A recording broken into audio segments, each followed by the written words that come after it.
massive explosion at the SE Fireworks warehouse devastated a suburb of Enschede in the Netherlands. Investigators combed the debris looking for traces of high explosives, but found none. Against the odds, it seemed the evidence was suggesting that this disaster was caused by fireworks alone. But what kind of fireworks? A United Nations Committee on the Transport of Dangerous Goods classifies fireworks according to their explosive capacity. 1.4 is the lowest category, not considered a major danger. 1.3 fireworks will burn fiercely in a fire and should not be approached without a heat shield. The more powerful 1.2 variety will produce small explosions and some projectiles. 1.1 fireworks are the most potent. They can throw out dangerous amounts of debris. Firefighters are advised to stay well away and under cover. SE Fireworks was licensed to store only the lower-rated fireworks. But investigators believed that something much more powerful had been stored in the compound. According to explosives expert Jaap Veerheim, the first blast had the same force as 800 kilos of TNT. The last one, the major one, was about 4,000 to 5,000 kilograms of TNT. It was the biggest explosion in the Netherlands since the Second World War. An audit of the company's books indicated there were no high-rated fireworks in storage. Could the paperwork be trusted? Jan Stecklenburg investigated SE Fireworks on behalf of its insurance company. He went to the source of the fireworks, a Chinese factory, where he found a crude assembly line.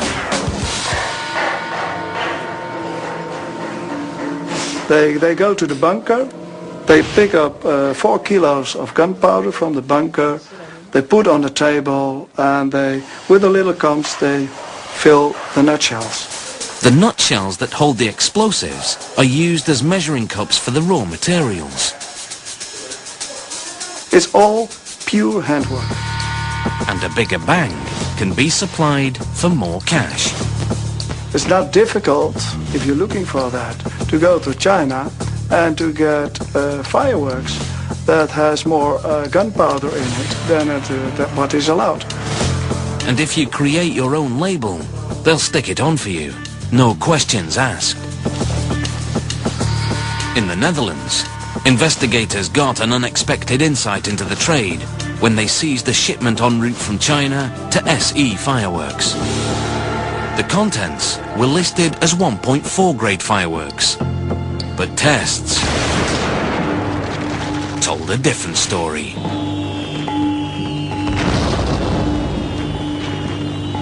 Quite clear that it was much more stored of a more severe class than related to the licensed stelsels. Those field tests were compared with the damage at the blast site. A lot of 1.3 reactions and even more severe, even 1.1. Investigators concluded that SE Fireworks had criminally violated its license on 2 counts. The storage facility was overloaded, and it contained fireworks more powerful than was permitted. A Dutch court found SE Fireworks owner Ruud Bakker and his partner Wilhelm Patter guilty of storage and license violations. They were fined and sentenced to 6 months in prison. But those convictions didn't answer the bigger question. What had triggered the explosions? At the epicenter of the blast, the concrete pad that supported the main building was pummeled a meter into the ground by the force of the explosion. Steel reinforcement was bent out toward the surrounding buildings. From thousands of photographs, hours of videotapes, and statements from over 2,000 witnesses, investigators were able to put together the sequence of events on the day of the explosion. The first place to catch fire was the main fireworks assembly area.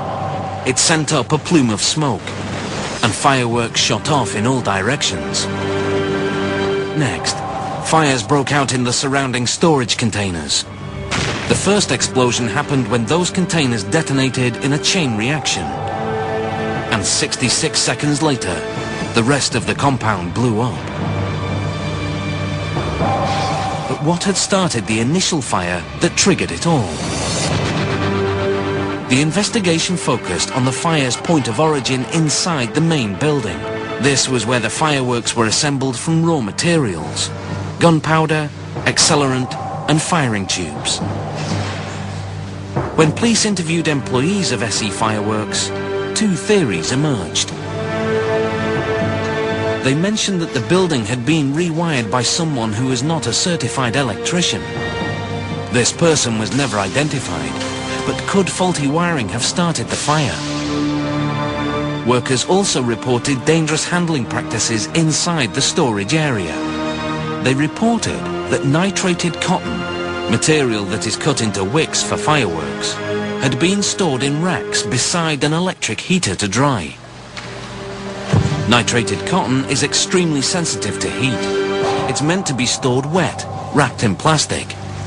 It could easily have ignited if placed too close to a heater. However, both these theories were impossible to substantiate. The scale of the devastation was so massive that no evidence could be found for either theory.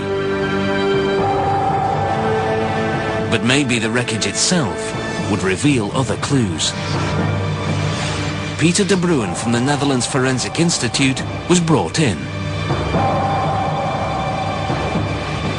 The challenge was to find out what happened there, what caused the first fire. High-rated fireworks, like the ones that ripped Enschede apart, are extremely volatile. They're meant to be stored underground in hardened climate-control bunkers. Exposed to too much heat, there was a strong possibility they could self-ignite. When Peter de Bruin looked at photographs taken before the explosion, something struck him immediately. The massive skylights in the roof of the fireworks assembly building.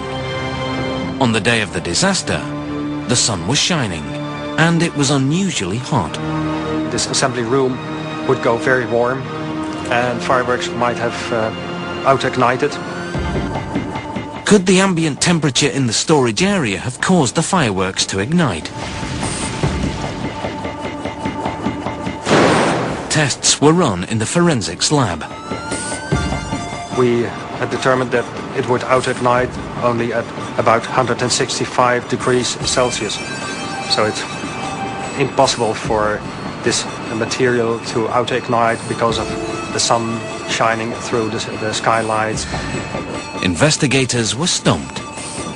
Going back to their primary evidence, the police reviewed the thousands of witness statements and came to a startling conclusion. The fire did not start in the main assembly area. Several witnesses told Detective Kamperman they saw fireworks ignite outside the building moments before the fire started. De plek waar het NLR met haar bevindingen kwam, waar het eerste vuurwerk de lucht in was gegaan, lag 20 meter voor gebouw G op een plaats tussen dat gebouw en de bunkers. If the fireworks went off outside the building before the fire, they must have been set off deliberately. Now faulty wiring, spontaneous combustion, or any theory that placed the point of ignition inside the main building had to be ruled out. Arson became the #1 theory, and the serial arsonist was still at large. In de maanden voor de ramp vonden er brandstichtingen plaats in Enschede en de omgeving. En dat waren voornamelijk brandstichtingen in industriecomplexen, industrieterreinen. Grotere bedrijven werden in brand gezet. But the fire at SE Fireworks didn't fit the arsonist's pattern. He hadn't worked in residential areas before. He had lit every fire at exactly 11 p.m. And he had always left himself an easy escape route. We look at the time difference, we look at the places, we look at the way the arson was done. For me, the difference were too big. So the serial arsonist was ruled out. Investigators had to look for another suspect. They started from the two main criteria for a criminal investigation: motive and opportunity.